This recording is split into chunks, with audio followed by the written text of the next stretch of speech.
Hello, welcome back to the David Watson podcast. Today I spoke with Katherine, and Katherine has written these unique children's books, and we get into where the ideas come from and how she did it.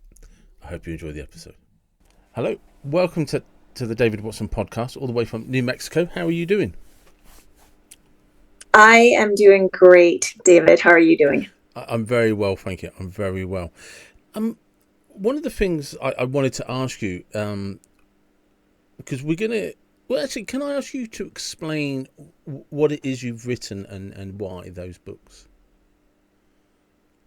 Absolutely. I created my own imprint called Riverlet Press, and it's for children. And it's really the mission of this imprint is really about exploring the child's inner life. I find, as a parent who's been reading with my kids for almost 15 years now, I find a lot of the work for younger kids to be a little bit flat. Like it's either that or it's brilliant. But yeah. There's plenty of good children's books. But there's just a lot out there that I felt it just left me wanting, is the way I would put it. Just that, kids are at a different, stage developmentally than adults, obviously. But that doesn't mean that they don't have the capacity to ponder things, reflect on things, to have really interesting conversations. And I think they have a great capacity for wisdom. I think they have a really strong sense of fairness, fair and unfair, right and wrong. And so I just, as when I was reading to my kids when they were a little bit younger, was just always sort of looking for these kind of books that I wasn't finding that many of, that sort of operate on different levels and cut a little deeper. So I started writing them and really enjoying it. The two books that I've done so far are a little bit different. My Old Friend Then, that was my debut book. It's sort of like a primer to mindfulness for little kids as young as 3, even going up to about 8 or 9, and really kind of couching mindfulness in terms that they can relate to and that have meaning and interest for them. And my new book, Words, is it's all about communication, and not just communication with others, but kind of finding your own voice. So sort of finding the words that well up within and how you relate to those words and what you choose to do with them. So in a sense, you could say it's mindful speech. The first book is really just mindfulness, and the second book is more about mindful speech. When you say mindfulness, in how does that? I'm trying to understand what you mean by mindfulness. Do you mean as in the process of meditation? Well, mindfulness has really it came from meditation traditions, and now it is a living sort of stream of wisdom that reinvents itself in different countries in different eras. And so now the West has kind of latched on to the idea of mindfulness, and they're kind of reinventing it in their own way. Or I should say we are, because we're both, Yeah. Westerners. Yeah, I would describe it as being hijacked, but yeah. As somebody that about a decade ago used to teach meditation, I consider mindfulness to have been hijacked. It is. Well, so if we're having that conversation, then I will say I agree with you. Yeah. But that doesn't mean that it can't be. Sorry. So that's.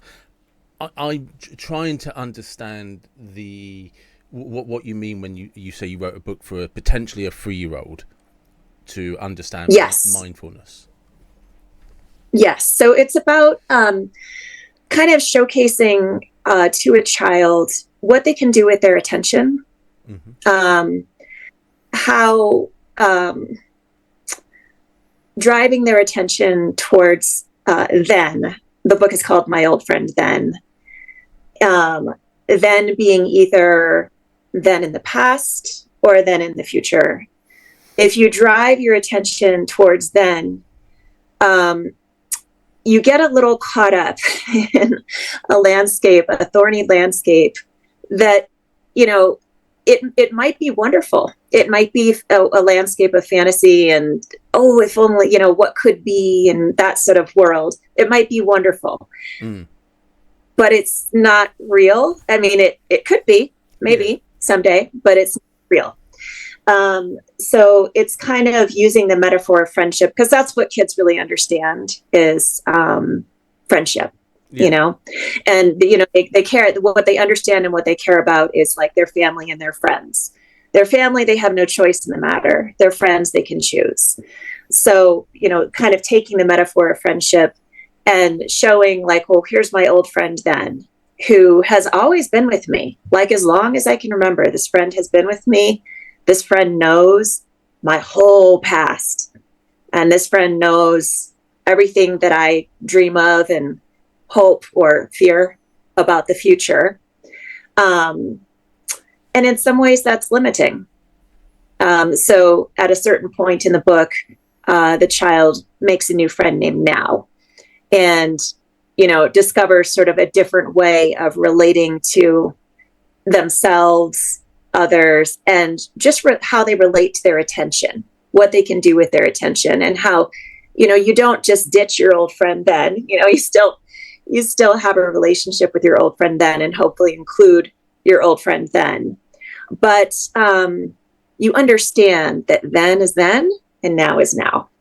So yeah, it's sort of, you know, just kind of planting the seeds, I would say, of helping, you know, little kids understand, like, what can you do with your attention and how can you direct your attention in a way that is authentic, and, you know, not denying any part of who you were or who you could be, your potential, but really embracing that in what is going on right now, and how do the choices right now kind of drive me forward and ultimately drive my life.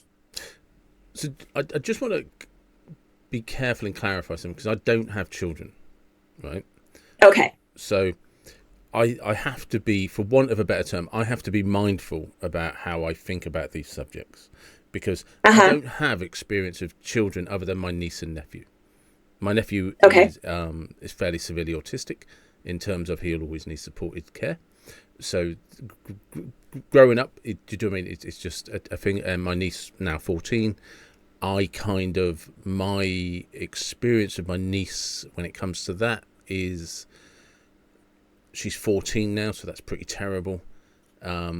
When she was a child, probably my favourite experience with her, and this is probably because I'm not a parent, so it didn't have the same impact, is reading the same book about 100 times. Yeah. I loved that. I absolutely, genuinely, hand on my heart, enjoyed her sitting on my lap. Can we read this book? And yes, we can. And I don't know why it never irritated me the way I've seen it irritate parents, but when you're halfway through the same book for the 20th time in that hour, she wants to go back to the third page, and then she wants to jump 10 pages forward. It never bothered me. I never cared about it. I loved the experience of her wanting, and it's very self-indulgent. I just loved the experience of her wanting me to do that with her. What we did was irrelevant. But if that's what she wanted, and the reason I miss that is because I don't have that with a 14-year-old. Right. Yeah. It's different. Well, it changes, but it can reinvent itself in a different way. Maybe different because you're a man, she's a girl. It's not, I have a 14-year-old daughter, so I'm kind of like, I know what you're it is that thing with, like I say, being with the child in that moment. It was just, I always was aware that I felt this had a limited time span to it, so enjoy that moment. Yes. Do you know what I mean? And I think the luxury of that for me, it was because I'm not a parent. So I didn't have the 24/7 of stresses and worries that parents can kind of have, forced upon them, and also because it can be quite an absorbing process for the energy, the energy that you have when you get up in the morning. It's just like, I've got to do this, I've got to do that, I've got to. Whereas for me, hey, I've got 2 hours free this afternoon. Yeah, of course I'll look after it. Do you know what I mean? She wants to hang out with Uncle David. That's fine. I've got nothing else to do. Parents don't have that luxury. Well, we don't, but I very much embraced a similar attitude that you're describing of, this won't last forever. And I really made it a priority to, I moved, to a expensive part of the country. I made it a priority to have that time with them. And it, not all of it is fantastic and magical, but there's plenty that is. And you can try to make it that way too. Easier said than done, but you can. And I really tried. And I loved reading with them. That was huge in our home. Yeah, it is, isn't it? It's there's something that has always fascinated me with children, because you said something about at the beginning about the wisdom that children can have. And sometimes I think it's the accident of new discoveries, because I remember a friend saying to me once that walking from the front, having a child for the first time, is understanding that a walk from the front door down the drive to the car can take 10 minutes, because they'll spot their first flower, they will see a snail, and I always looked at that like, so there's a planning process involved. If you need to be in the car, then remember it takes 10 minutes to go 10 yards with a child. But I always liked the fact that they stop because they see something for the first time. Again, I understand if you're trying to do the school run, that's not practical. I can see where that's an issue. But there is a beauty in the fact that they are fascinated by seeing blossom for the first time, by seeing a slug go across across the road. These things are, kind of what they're supposed to teach you. Yes. Yeah. And they can give that gift to you as a parent, too. I think, one of my probably, my new book is Words, and it's, it's all about your relationship to language. And I've, I self-reflect, and I think, one of my weaknesses, or let's say vulnerabilities as a parent, is I try to run a really tight ship as far as, I have 2 kids. They're very different. There's a 5-year age gap. So their schedules don't just mesh. Like, they don't go to the same school. They don't do the same thing.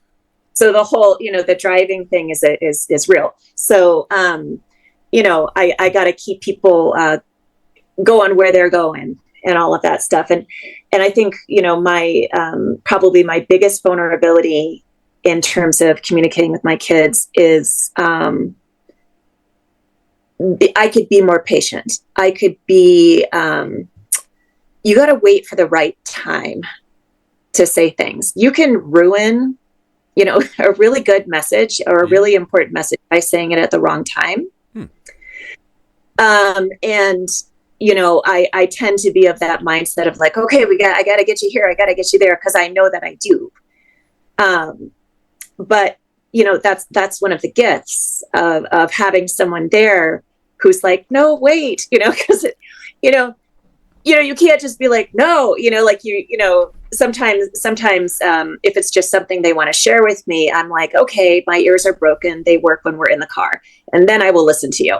That will heal my ears, fix my ears, and then I will be able to listen to your story while we're driving and we're getting both things done at once. Like I'm that kind of, that's my mind. I something along those lines is, and I've mentioned this before on the podcast, because I work shift patterns, and obviously I have a podcast and stuff like that. So with my niece when she was younger, and even today, it still exists in some capacity, because I figured out that what children need to know, and I'm open for people to disagree, but my experience with all children is, if you say, I'm going to do this on Friday at 2:00, as long as that you turn up on Friday at 2:00 and are consistent with that, children don't doubt you, because so it doesn't matter if they don't see you for 7 days, because, well, he said Friday at 2:00, and he's always been there whenever he said he's going to be there. So on that principle, what I used to do with my niece is because I have a big diary that tells me what's going on every week for the whole year, is we would look at my diary, and she would see when Uncle David was working, when Uncle David's not working, when his meetings are and when they're not, and I would let her write her name and what time we agreed in the diary. I love that. Yeah. So that then told. So she then didn't see me. That's fine, because I'm in the diary with all the important things that Uncle David does. So I must be important. And when I turned up, whatever we were doing, it didn't matter if I was taking her shopping, taking her to McDonald's. Just it didn't matter. There was even one she just wanted to hang out, so that's what we did. But for that, whatever that meeting time is, that was Uncle David's undivided attention. And it just solved every single problem, because as long as the only responsibility I had was to never let her down. Right. Do you know what I mean? You cannot put it in the diary and then tell her something else is more important. You have to treat that as if it's a work meeting, as if it's your most important client, everything. So it can never be cancelled. Right. Do you know what I mean? Yeah. And I found as long as you kept that principle, it didn't matter. Do you know what I mean? And I don't mean it to sound horrible, but you can get away with blue murder about the other 7 days of the week, if that makes sense. As long as you 100% honour your commitment with them. Yeah, well, kids don't have a lot of control over their lives or their time. And so it's very meaningful to them to understand what their rhythms and routines are, and to uphold those. And that's part of what it's the struggle that I was describing earlier, is that as their mother, I am the upholder of the rhythms and routines. So I have to kind of be like chop chop quite a bit, because I don't want them to always be the one who walks in late to ballet. I don't want them to, I have a responsibility to them to create a schedule and maintain it, and do my best to build in the 10 minutes before, like, your alarm, my phone is just alarms all day long, and I build them in with the time that I know it will take realistically to leave the house without feeling rushed, because there's a huge benefit in not feeling rushed to the family dynamic. So I just have my day. When I go to bed at night, I set all my alarms for the next day based on their two schedules. And like I said, I try to build that time in, because, you do want to be able to, if someone trips and falls down the stairs on your way out the door, you want to be like, come on, keep moving. You gotta deal with that. Yeah. Or, if it's a really little one and they do see the slug for the first time, you want to be able to kind of honor that moment and frankly enjoy that moment, but at the same time still somehow just gracefully show up where you're supposed to be at the right time too. So it's a big juggling act. And it is, because this thing about the books and how children communicate. So I remember I wasn't at home, but my I wasn't working. I was just out somewhere. But so my niece knew where my diary would be in the office on the table. And she was like, I need to, to do something with Uncle David. Her mum and my mum were like, oh, well, his office. And she went, no, Uncle David said, if I do this, it's okay. And they were like, oh, crikey, God, here we go. And so she did. And then she said it with huge confidence, because that's what her and I discussed. I don't have to be there. If the diary's there, just get mummy to help you look at the diary. When is David free? If David's free, It means you can put your name there. Do you know what I mean? And she did Nice. that. Yeah, and she did that with the help. And then they're like, hey, we're not sure. And I said, no, that is what we said. And Mm-hmm. and it's because of that communication with her and her understanding what a diary does and kind of how visually it looks, and she was able to confidently say, no, that Sunday Uncle David there's nothing in his diary, so I can put my name there because Uncle David said it again. And all, you know what I mean, it's a simple planning process, but she was then like, no, he doesn't have to be in, his diary just has to be there, and as long as the diary's there, I can book my time with him. And I know it sounds very kind of like horrible in a way that a child's booking time, but Well, it's a process of trust, and it built this wonderful relationship about if that's, you know, if you agree that's the principle. If you agree something with them, you have to do it. yeah. Because that then gives them the security to move forward, to say, no, mummy, if I go into the office, you just need to help me get in the office, and because that's what David has said. And it's perfect. Yes. It works. It worked a treat. Yeah. You know? True. And I think that's adults kind of miss that sometimes. It's, you know, they say, I'll be with you in 5 minutes. Then make sure you are. Yeah. Yeah, exactly. Yeah. Or if a child interrupts you when you're talking to someone, it's appropriate to say, I just need to let this person finish and then you can talk, but then you can't just let the conversation roll. Like you do have to come back to them and then include them, invite them back in. It's things like that. Yeah, have a lot of meaning to children. That's that thing, is like you say, if you're in the middle of a conversation with somebody because a child comes over, it's like it's okay, because if you're talking to somebody and I walk into the room and I want your attention, I'm going to say, excuse me, can I just quickly grab Katherine a second? I'm going to interrupt, and then there'll be a dialogue between how much I can interrupt and what's acceptable, and you will be the one that decides which is more important, the person you're talking to or the conversation I need to have with you. Adults do that all the time, and we perfectly accept it, but we don't apply the same rules to children. We'll be like, no, the adults are talking. Well, that's irrelevant. The child wants to talk. The child needs to know, can I talk to you now, or are you going to talk to me in 5 minutes? Because it's the same inquiry. You know, how many times do you knock on your boss's door and say, do you have 5 minutes? And they'll say, no, come back at 1 o'clock. And we perfectly accept that. We accept exactly. That. And if you say to a child the same thing, you know, I think David and Katherine, we're having a podcast right now, but we'll be finished, you know, in such and such a time. To be fair, I'd say no, to come in and have a chat. But do you know what I mean? It's applying the same principles that we have in our own life. Because that's something else I found as well, that we don't. People will say they're aware of it, but then don't practice what they say they're aware of.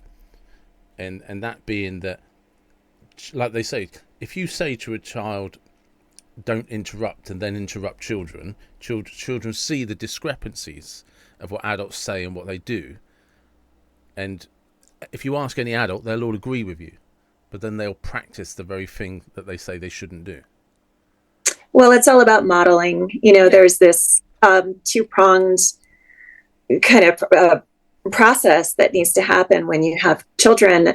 There's the modeling, and then there's the explicit teaching. And if those things are crossing wires or going in opposite directions, your child is not going to trust you as much as they would benefit them. And basically, I think they're just going to choose one.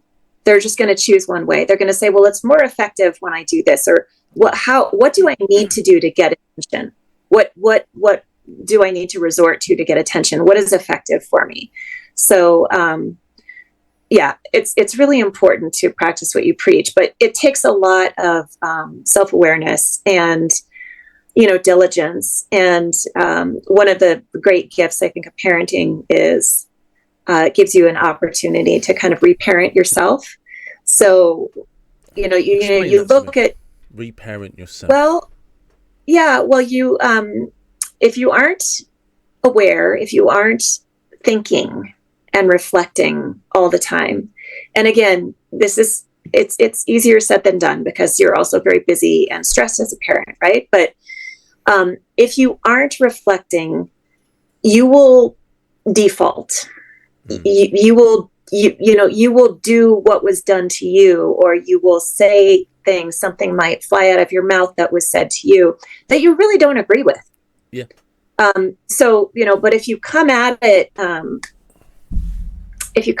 a plan, if you come at it with a philosophy, so it's not like, oops, and then trying to fix it, and oops again, and trying to fix it. You're not coming at it from behind, always trying to clean up the mess that you're making, but you come into it forward thinking, forward leading with a plan of like, this is what I want to do. This is how I want to parent. Parenting is my job, full-time or part-time, depending on your lifestyle, I guess. And hopefully parenting is in some ways your spiritual practice too, where you really take your principles and what you care about most and infuse it into a parenting philosophy. And, then you have the opportunity to give what you would have liked to have received as a child. And that's something that's been, I think, just so beautiful for me is, when you were talking about reading the same book over and over and over again. And I did a lot of that too. And I'm sure more than you, because I don't book them in. Yeah, so, exactly. Yeah. So, I just always enjoyed the excitement. Do you know what I mean? There's just the excitement in her face. And like I said, I think I was just lucky that somehow I realised this isn't going to last for long. Yeah. No, man. And I don't know why I had that awareness or that insight, or I've no idea where it came from, but there was kind of, like I said, that there was just something, the very first, like literally from the first day it happened, I was just like, this is really cool. This is really good. And I can honestly say, hand on my heart, there was some days it went on for 6 or 7 hours. And and I'm not saying that I loved every minute of it, but I genuinely can say, hand on my heart, I always had the patience to act like I was enjoying every second of it with them. And and it was purely because I knew somewhere deep down inside me, there will be a day when you would give anything to have this back. It's going to disappear, so enjoy that present moment with them. Well, it's amazing with children. They grow so fast, and you actually see the metamorphosis in front of your eyes. I can remember having a newborn. For a long time they don't have teeth. Yeah. And you get really used to seeing their smile with just the gums, Yeah. And then one day the 2 bottom ones, usually they come in like this, and you start to see them, and you have to, it sort of breaks your heart of like, I'm never going to see the toothless smile again, ever. That's gone for good. But now I'm falling in love with the 2 little teeth smile. And then it just keeps happening. They're growing hair, and it's changing color, and it's, and they're getting taller, and it really does kind of highlight. And then just also, they're kind of just bald vulnerability, like how much they are relying on you for everything, the weight of that responsibility combined with the kind of what you're witnessing of the passage of time and the evolution of this person, it's really, it's profound. And so, if you're someone who's kind of aware and sensitive, you're not going to miss that, and you can participate in it and really choose to kind of commune with them on whatever level that you can. Well, because you saying about there's something when you said profound that reminded me of the first Christmas when they were aware of Santa Claus for each of them, and because it'd been so long since I'd had Christmas with anybody other than adults, and that just consisted of food and drink, that to see you can see magic is the only way I can describe it, because children believe in something that we just we know where that, we know what the magician's trick is. But I remember seeing my niece and nephew be excited for everybody's present, what's inside, can they, and there's just this pure joy for them because they were experiencing their first Christmas, when they're aware, like, or they believe that Santa Claus came along, and there's all of these things that we create for them. and you get about 3 years of that before the cynicism or the suspicion kicks in, and something disappears from their eyes when they doubt it, or they've got through the summer and it's like, oh, well, Santa Claus isn't real, it's just something adults make up for children. And the very next Christmas, there's something gone from them. And I think what I think you see is magic. I know it's very over sentimental, but that's I think you're actually seeing what magic is, and it's a belief in something that's just not tangible to adults. Yeah. I mean, I think children, they live in this sort of interesting kind of medium where, there's sort of, and that was something that I really explored in the first book, My Old Friend Then. And one of the reasons why I aimed it for kids kind of 3 to 6 is because around the age of 6, or after the age of 6, I'll say, they become more grounded in reality. And I think there's ways as a parent that you can nurture the wonder and continue to draw attention to it and appreciate it. But you also have to start teaching them how the world works too. Yeah. It's a tragedy, really, but it's you have to, like you say, there's a point you have to ground them in. That is the job, the responsibility of the parent. That's the job. Oh, you have. Yeah, I mean, you would be doing them a disservice if you didn't teach 100%. them, real from fiction from nonfiction. But they do go through this lengthy period, and it trails on different levels in different ways for different personalities. But they live in this medium where so much is possible, and that's a really wonderful thing. And that's one of the reasons why I write the kind of books that I do. I would never write an alphabet book or that's not what Words is. It's not an alphabet book, although it does make the phonetic decoding fun, and it does explore letters. But books that are very concrete for young children, there's just a flatness to that because children that age are capable of so much is possible for them. And I think it's really amazing to kind of tap into their thoughts and their feelings and their philosophy. I mean, they're developing one. They're not going to use that word to describe it, but they're developing one. They're as human as everyone else, and they think deep thoughts. So that was a lot of the driving force behind the kind of books that I have created, is like really, really speaking to that imaginative potential that they have. What do you think inspired you to do that? Well,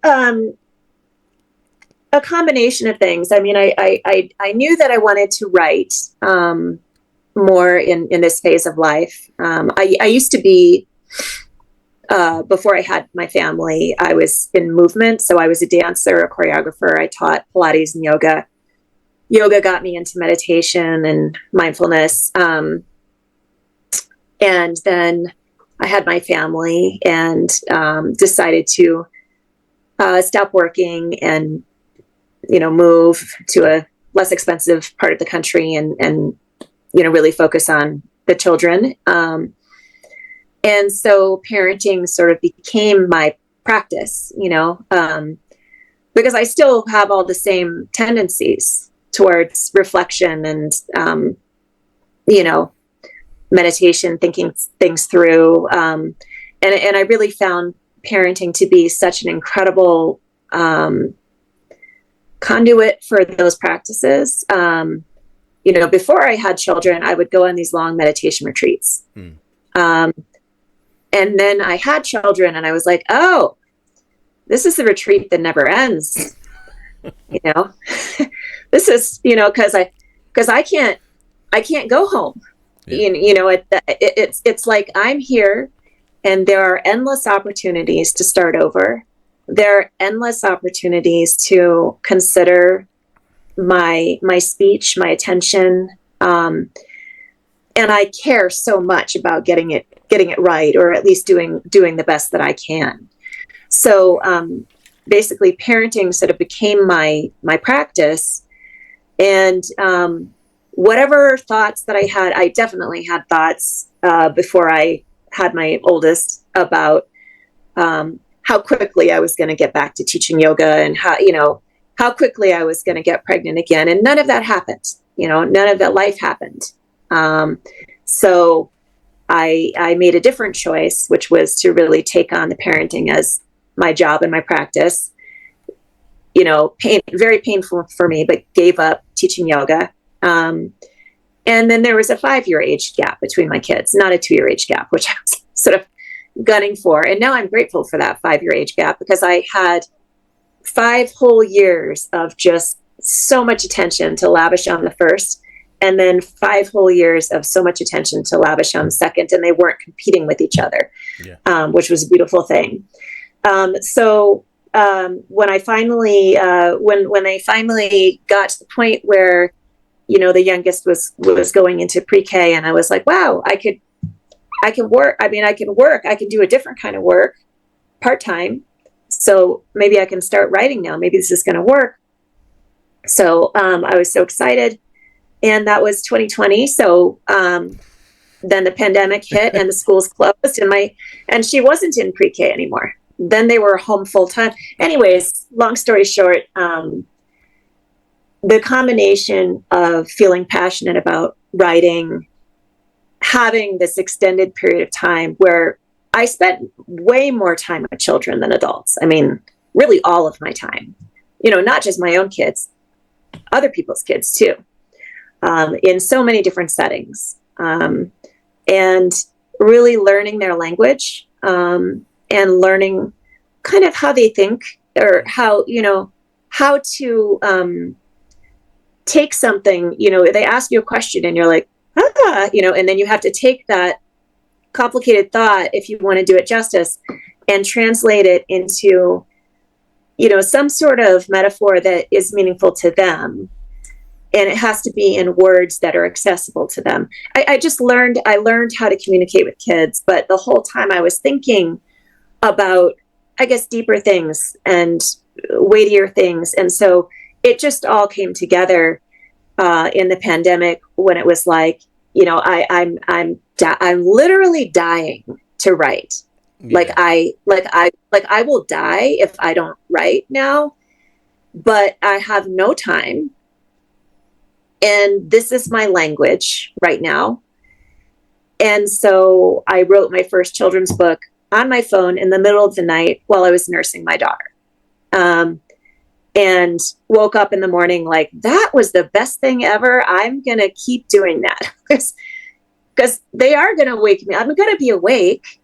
I'm going to be awake. So I could doom scroll, or I could write on my phone. So I'm going to keep writing, because I feel so much happier. And I know that this could actually, maybe that book I never published that book. It wasn't my best, but this can grow into something meaningful and important that's helpful to others. And so that's how it's just all these kind of threads of my life came together. And I just couldn't stop writing these children's books. And I'm a very visual thinker, so I picture it. I unfortunately don't have the talent, but I'm a very visual thinker. So I map out what it's going to look like, and find an illustrator who will put up with me, and really get in it with them, and really collaborate, I would say, very closely with them. Some might describe that as being a little bit bossy. The reason I'm laughing, because I'm the same. I see things and then get really frustrated, because if I try to draw, you can't do it. I try to draw what I see, what's in my head, and it's 2 different languages. And then I'll talk to somebody and they'll do a drawing, and I'll be like, yeah, that's it. But then I will say something, but I need it to be like this. And it drives me crazy, because I can see things in my mind, and I'm going to steal the phrase you said, but I've never had the talent to translate it into reality. But I can see it visually. There's a whole universe there. Yes. But but I couldn't draw a 5-pointed star if my life depended on it. But I've got a universe of stars in my head, and it's just like, how do? And I have to get other people to do things for me, and it drives me crazy. Well, I'll tell you what, I especially with the second book, Words, I have found this to be really fun when you get the right person. With this book, it was Anne Berry. I'll show you some examples. What we wanted to do, what my idea with the book, when I came up with the book, was that I wanted the words to be characters. So I wanted children to get like, hey, words are a lot like people. You know, they all have a personality. Each word has a personality, which is very unique. And no other word and no other person is going to have that exact same set of qualities and that exact combination presented in that exact way. You know, each one has their superpowers. Each one has their kind of, you know, vulnerabilities and their quirks and their tender spots and their weaknesses, right? Their frailties. But any word can literally be my friend. Any word can literally be my confidant who I share with, or my teammate who picks me up, or, you know, my teacher who just explains something to me over and over again until I get it. You know, any word can do that for me. So I wanted the words to be characters, and you know, searched and found someone whose work was, her portfolio was just very witty and fun and engaging, and there was this kind of humanity that came through the characters. And I told her, so I want to make a book where the words, not every word in the book, but keywords, they need to be illustrated. They need to be characters. And she was so into it. And we both sketched. You know, I sketched elements and characters that came out being almost exactly like I sketched them, but better, definitely better. It was fun. Being in visual conversation with someone like that, it was just tremendously fun. We had such a good time.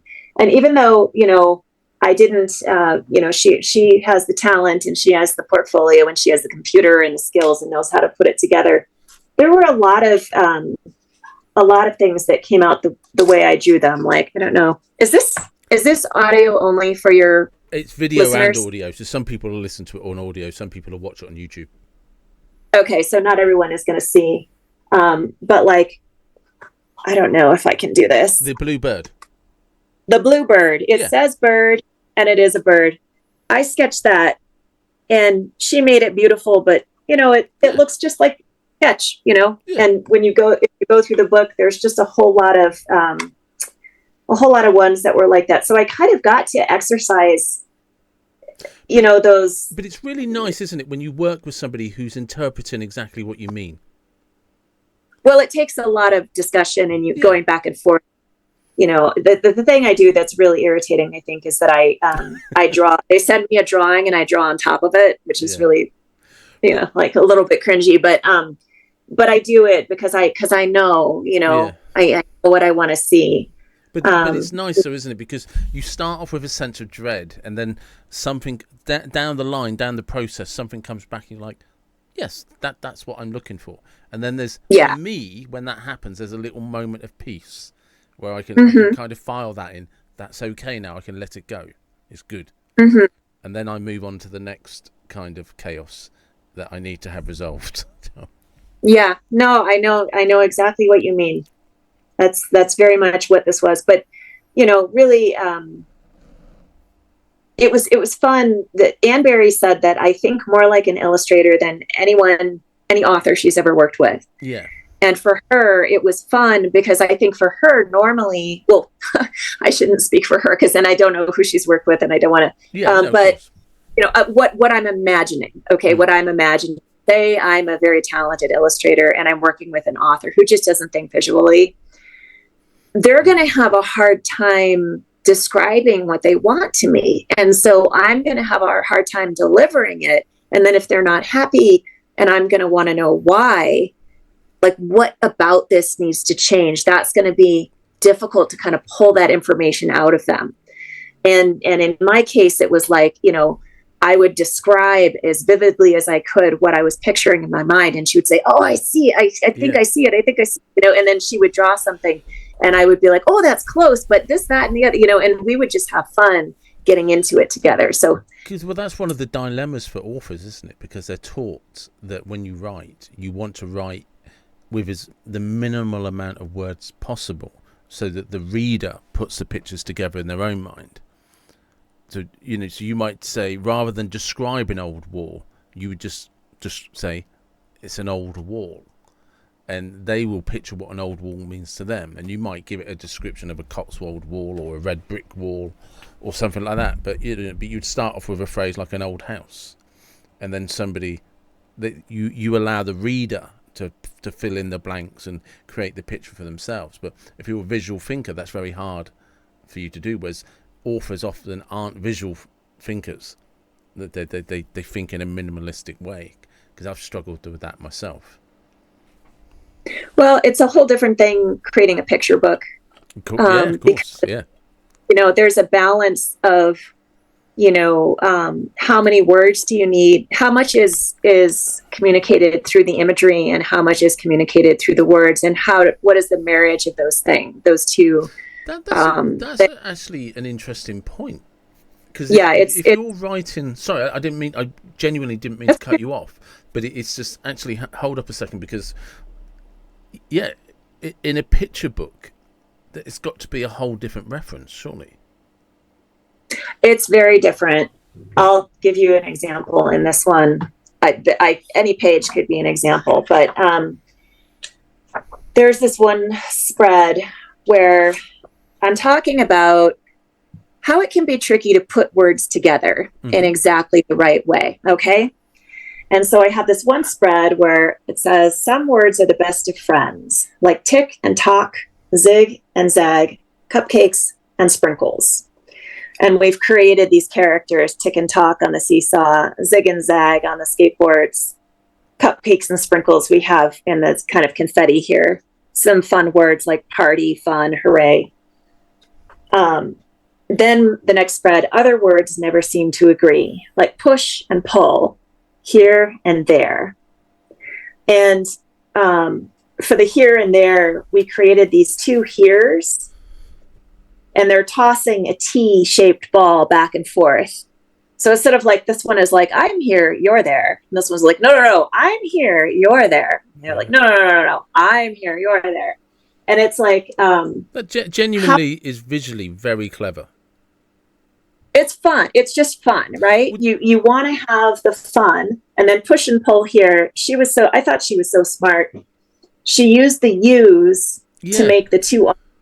But that's what I'm saying. It's visually incredibly insightful, because, like you say, you use... Because one of the things that on the previous page that really stood out is zig and zag on the skateboard, because as a child, that's how you imagine a skateboard moving almost.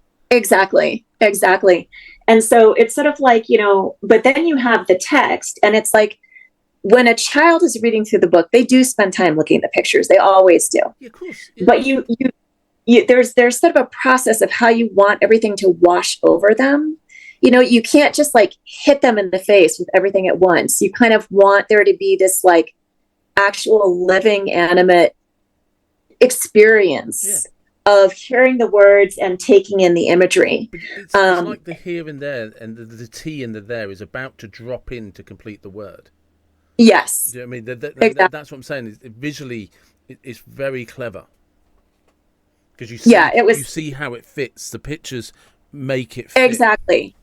Exactly. And that's sort of, this is like this is kind of the magic of the illustration process. Is I said to her, so there's two here characters. I don't care how you make them in the park, and they're tossing a T-shaped ball back and forth. And, and she comes back having made them like this, and the T was just a little higher up. And I said, no, the T needs to be just about to drop on this here, so that they put it together, because they need to see there written out. And so she moves it down, and there we had it. There we had that one little vignette. But yeah, some of the spreads we put tons and tons of words in them to make it like a scavenger hunt. This one was more like a specific concept that I wanted the child to consider about how, like, some words just have a little tension and a little friction between them, and they're supposed to, and that doesn't make them bad. No. They're there to contrast two different notions, and I need both of those words. So even words that create a sense of friction in a conversation with someone, sometimes you need that to set a boundary, or to say, well, I see what you're saying, but I actually think about it differently. You need that, and not to be afraid of the friction. But there's other spreads where we embedded lots of words just to make it fun. Because I was going to say as well, was that I like the seesaw with TikTok, because there's a time into the word TikTok. And of course the seesaw, when in balance with two people working in unison, TikTok. I love. I mean, it almost becomes 3D on the page, because you can hear the seesaw going TikTok as I'm moving my arm for people that can't see it.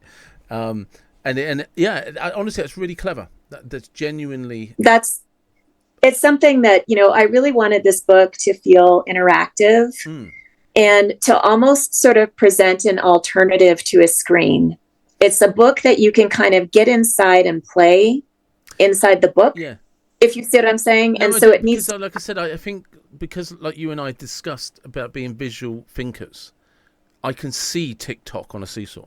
I can see it in my mind, and I can hear the timing. And I know it's a weird thing to say, but I can hear the timing of the seesaw movement. Yes, exactly. And that's right. And I'm a 50-year-old adult who's suddenly got immersed in a children's book with the words TikTok, because it's in my head. It's now 3-dimensional. I can see it. You have that memory, and for them, it's very imminent. And like I said, as soon as I looked at the pictures of the skateboards and zigzag, it was moving in my mind. I'm seeing a child going down the road zigzagging. I'm seeing that illustration in my head, zigzagging down the street. Yes, exactly. And that's without hearing anything, without seeing anything. It just leaps out, jumps out, which I know sounds really cliche, and I don't mean it to be like that, but it's just like, oh, actually, this is really immersive in my mind. And suddenly become 3-dimensional, which as a child, when I used to see things, and then I even get it today, if I can't visualize how it's working in my head, I don't understand something. I've got somebody teaching me some stuff at the moment about trading and stuff, and we're looking at certain things, and the slipping point, or the pain point for me is I can't visualize what they're explaining to me in my mind yet. I haven't figured that process out, and I'm looking at that TikTok on a seesaw and the zigzag of the push, the pull, and like I said, I'm looking at the here and there, and then there was a little split second where I could see the T drop in to make there. And it's just like, and my brain's like that. I don't know how to explain it. There's just it just helps it click. Yeah, it helps it click for you. Yeah. It drops in a little deeper. And I think to your point, children, well, not just children, but human beings, we all learn differently. We all have different. Some people are very kinesthetic, and they have to kind of do it. They have to do something to get it. Yeah. And then some people are really, really visual, and some people are really good at decoding auditory information. If you explain something to them, it just clicks. They get it. And other people is like, no, I don't get it unless I see it or I do it with my body somehow. And so with a book, a children's book, I think it's really important to try and hit those different modalities, if you like, all at the same time as best you can, so that for the auditory learner, they're following the story. They're really the words have meaning to them, and for the visual learner, they can kind of see it and be like, oh, I see. And for the the kinesthetic learner, it's that capturing of movement and action in the spreads that brings it to life in a way that they're going to get it, and they wouldn't if you didn't have that element. Yeah, so it's very different with writing for children. Well, not necessarily just for children, but writing picture books. It's like you have to find all the different layers and levels, and you have to balance them. So it's not like a wall of content and stimulation just hitting them in the face, but there's like a pacing to it that you want to find where things wash over them. Yeah. But you said something earlier about the words become the characters, and Yes, and that's when you say it out aloud, that can be a difficult concept to understand, but when you see it on the page, it makes sense. Yeah, Because it's like very you said, the push and the pull, using the U's as the arms. Yes. And which, if you're not watching this on YouTube, you wouldn't understand. But I promise you, with all my heart, when you see the picture, it makes absolute sense. It can't even be misunderstood, which is probably the genius of it. It's you can't misunderstand it. It's just right there. It's just right there to be seen. I mean, that's what's been difficult for me, honestly, David, as I've been doing interviews, is that in the ones that, where there's no visual, and I'm trying to explain, the book literally brings words to life, and people are like, well, what do you mean by that? And I'm trying to explain, well, each one has turned in, we've anthropomorphized words, but they're not human. They're part human, part animal, part creature, part word, however you want to, each one is different. And we've gone back and given each one tons of idiosyncrasies so that they, when you see the word, it's going to remind you of someone you know. And hopefully it's going to remind you of yourself in one moment or another. Push, one of my favorite things about Push. This is an analogy, not a comparison. But it's like looking at a completed jigsaw puzzle. When you've got all the little pieces on their own, it makes no sense. When it's completed, you see the full picture. Right. Like Push. So I really love. I don't know how well you can see when I do this. I'm sorry. Can see it, yeah. You can see it. So he's one of my favorite guys. He just makes me laugh. And I said to her, so Push, I want him to be wearing some camo. I want him to have a slingshot sticking out of his back pocket. And I want him to be pushing, a girl who's kind of horrified. And she comes back, with this. I might have said something about the P being a big pushy nose or a mouth open. Anyway, she came back with this, and I was just like, I just fell in love with this character right away. But it's like those little things. Of them playing hopscotch. Yeah. Because kids will see that in the playground. It's so connected. Oh, for sure. Yeah, it's just, you've got it. I love using parks as the setting because it's something that every child can relate to. And it's a place where children come together and sort of co-create life, because you don't know who's going to be there, when you go to the park. You don't know if it's going to be someone from the neighborhood or a complete stranger. You don't know if some dog is going to bite you. You don't know if there's going to be some grumpy old man there who yells at you. I mean, you don't know. It's like you're improvising. You're creating a reality of play and games with whatever the circumstances are, the people, the weather, the time of day, all of that. And then I love using the metaphor of friendship because, as I said, it's one of the most important things to children. They love their families, but they can't choose their families. Yeah.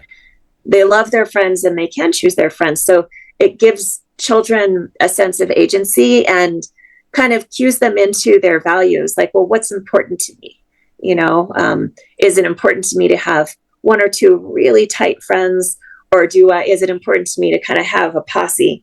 And, what do I value? Like, what are the qualities of these different people that I'm meeting that I value? What means the most to me? What's specialist to me? So I love setting my books in parks, and I love the metaphor of friendship for this age group, at least, because I think it's just something they can relate to, and it's meaningful to them. Since you're having fun with the visuals, I'm going to show you another spread. Okay. Yeah, sure. So this is a spread where we just embedded lots of different words. So the text is, it won't make sense if I don't say the first. So the first page, it says, words are a lot like people. Each one is awesome, just as it is. The second page, each one says something no other word can, shining its own special light into the world. So I wanted to shine as many different kind of, just show as many different kind of words as I could. So we just embedded them. This is flower here, soft, giggle, climb, wood is in the grain of the tree. Yeah. The dog is pooing. Yeah.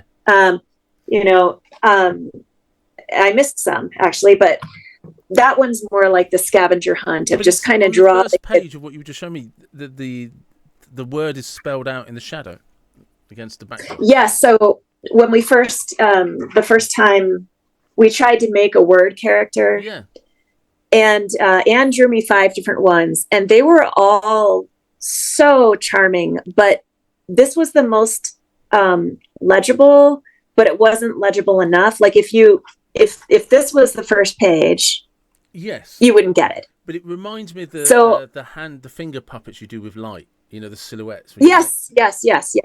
And every kid knows that, right? Exactly. Yeah. So I said to her, what we need is we just need some light shining across this character, creating a shadow on the wall that spells it out. So then you see, this is a word. This character actually spells out word. Yeah. And once we've done that, then for the rest of the book, the kids will be looking for word characters. Exactly. Yeah. But on the first page, they wouldn't know, right?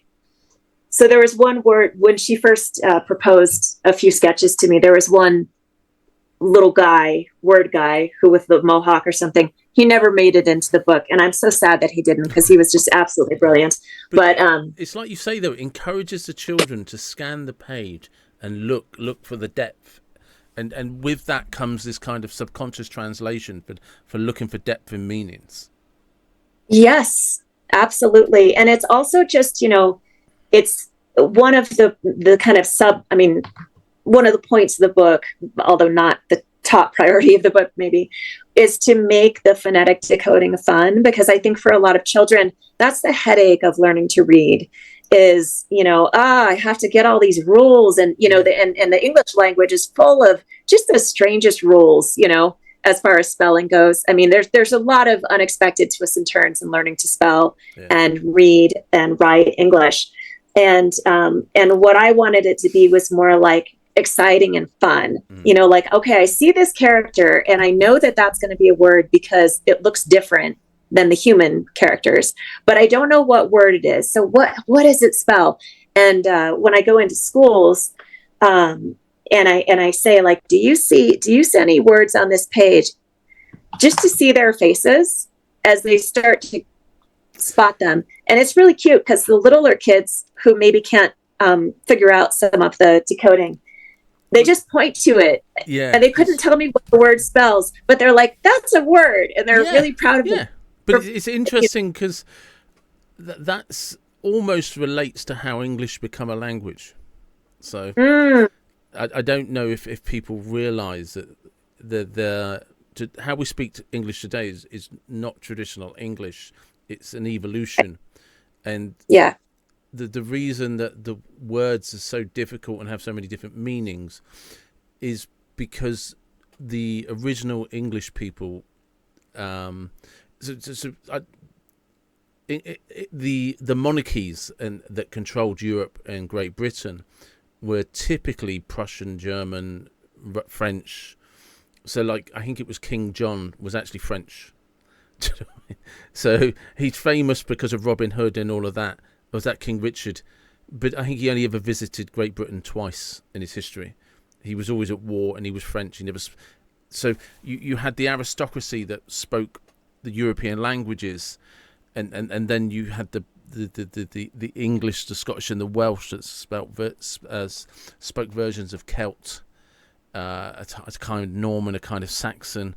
There's all these different monologues and kind of dialects, and then you had the lords and the rulers and the monarchies and the aristocracy that spoke traditional languages like French, German, Italian, etc. And so what you got in the middle was the servants understanding the aristocracy, and the aristocracy understanding the servants.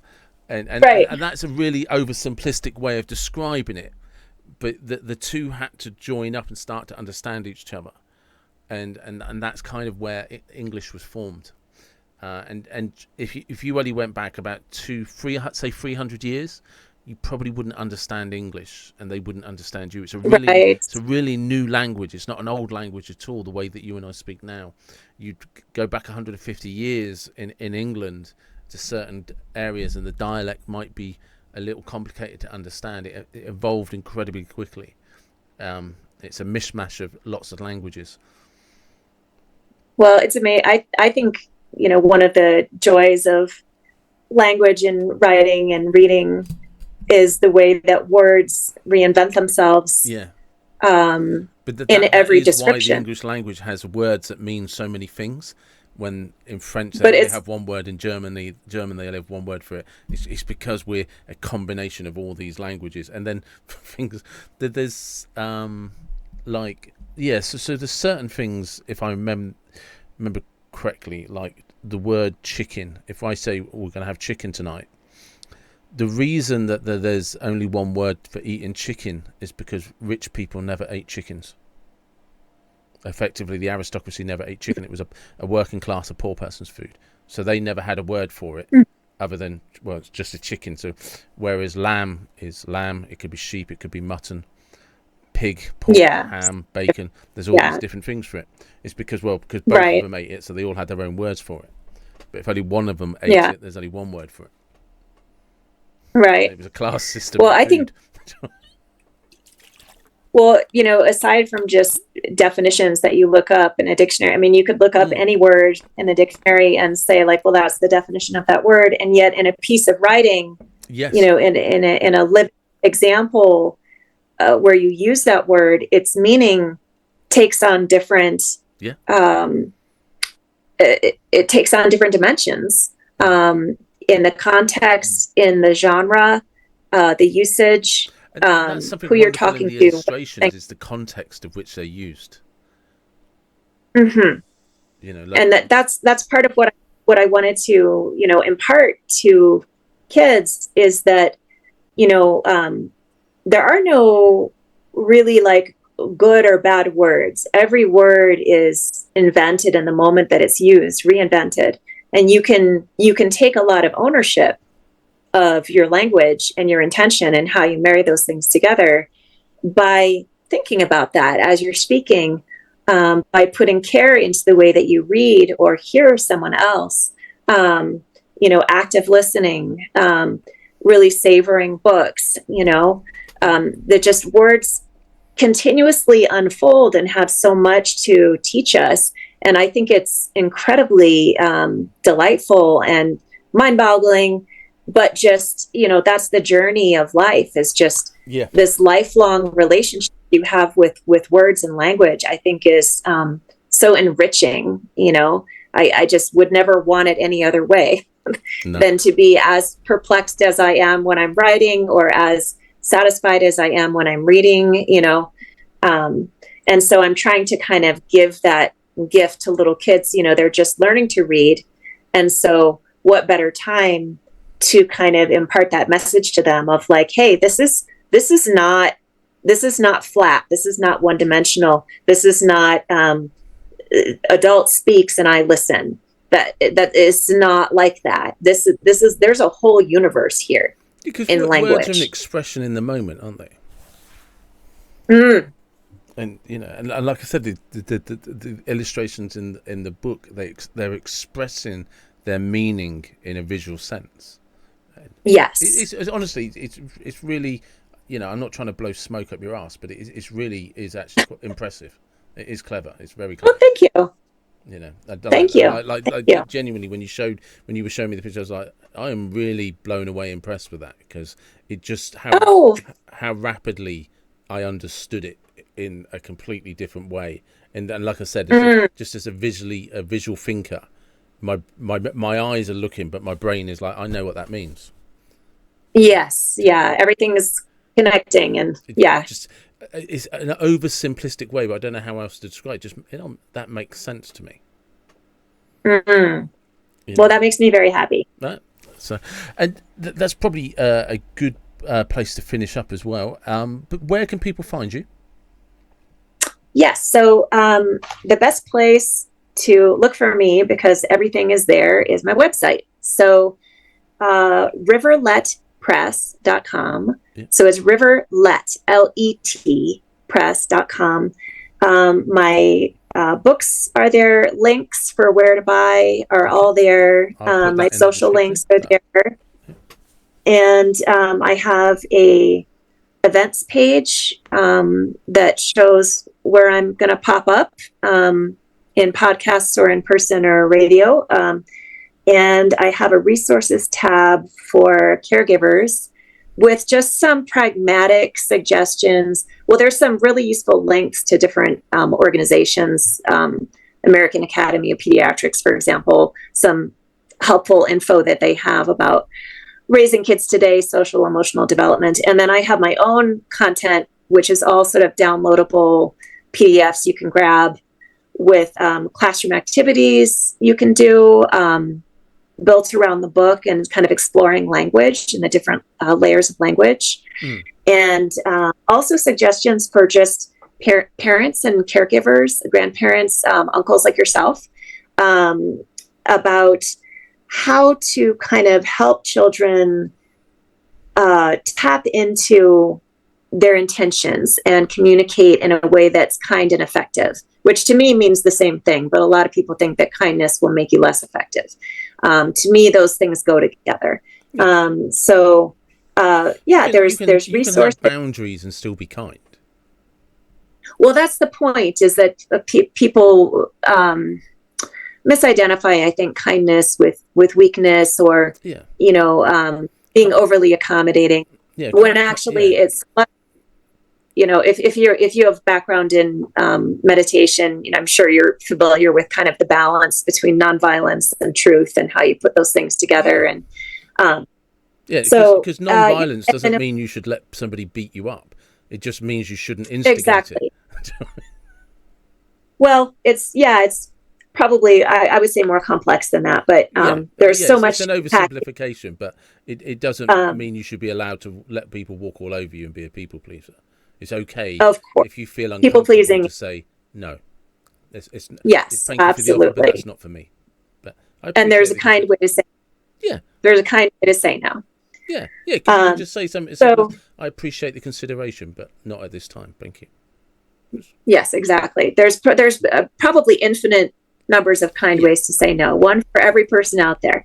So anyway, so Riverlet Press, there's also a contact button, and just to let people know, I really enjoy interfacing with readers, teachers, parents, librarians, and I do events. So don't be shy if you're having a response to the book. If you're interested in having me come to your school, your library, to do a reading, do some literacy-based activities with your group, I would love to do that. So just go to my website, riverletpress.com, find the contact page, and send me an email, and let's talk. Perfect. And just lastly, my random question. I want you to, using your visual imagination, imagine a time machine. The time machine is a car or some form mode of transport. Using the time machine, what mode of transport would it be? Where would you go? And what music would be on the radio?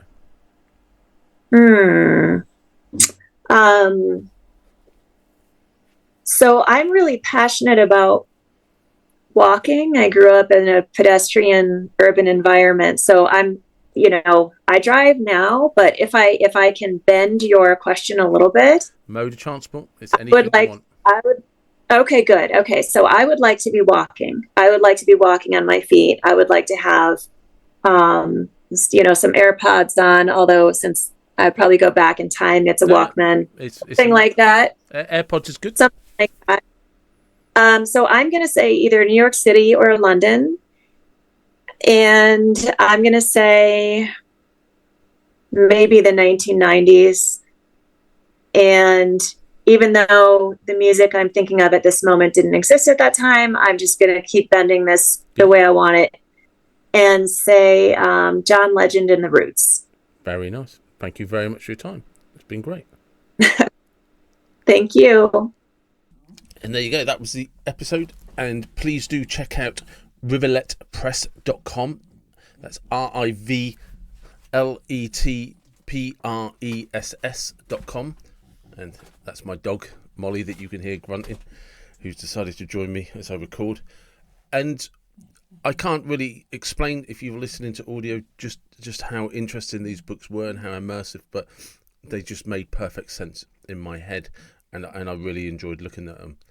So, as always, everybody who listens, watches, follows, comments, subscribes and shares and talks about the podcast, thank you very much. I really do appreciate it. Your support matters. And wherever you are from, whatever you believe, please do take care and be blessed. Thank you.